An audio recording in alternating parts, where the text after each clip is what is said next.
வாய் திறந்தாலே கெட்ட வார்த்தை. நான் ஒரு விஷயம் சொல்றேன் குழந்தைகளை, நீங்க மதுரைக்காரங்க, மதுரையை சுற்றி உள்ள பகுதியை சேர்ந்தவர்கள், தமிழ் செந்தமிழ் பேசக்கூடியவர்கள். நான் சென்னை வாசி, மீசாப்பேட்டை என் ஊரு, நிறைய வார்த்தைகள் தெரியும். என் தெருவுல சண்டை போட்டா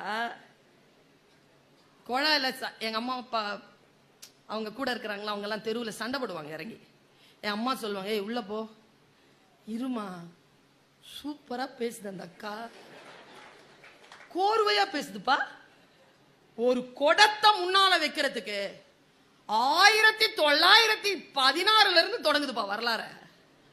நான் 2016 வரைக்கும் கேட்க 100 வருஷம் வரலாறு பேசுது. உன் பரம்பரை எனக்கு தெரியாதா?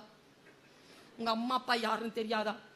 அவங்கள பெத்தவங்க அப்படி கோர்வையா சொல்லுது. எங்க அம்மா மரியாதையா உள்ள போயிடு, இந்த மாதிரி பேச்செல்லாம் கேட்க கூடாது.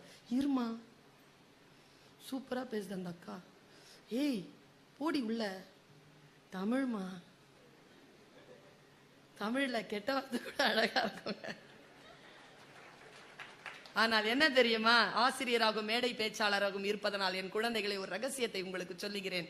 எத்தனையோ தவறான வார்த்தைகள் தெரிந்தாலும் ஒருபோதும் இந்த நாக்கினால் அதை உச்சரித்தது கிடையாது.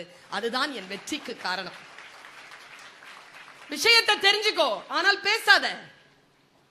வாயிலிருந்து வெளியில் வரக்கூடாது, வார்த்தைகள் வாயிலிருந்து வரக்கூடாது. எது வாயிலிருந்து வருகிறதோ அது சாஸ்வதமாக, அது உறுதியுடன் உன்னோடு கூட பிரபஞ்சத்தோடு நடக்கும். உறுதியா பேசு. கெட்ட வார்த்தைகள் வந்தா கூட அப்படி முழுங்கிடு. வேணாம் மச்சான், விட்டுறா, ஏ வேணாம்ப்பா, விட்டுருப்பா, இவ்வளவுதான், இதோட நிறுத்து. அல்லது நீ படித்து என்ன பயன்? வாயிலே இருக்கக்கூடிய வார்த்தைகளை கவனமாகவே பாருங்க.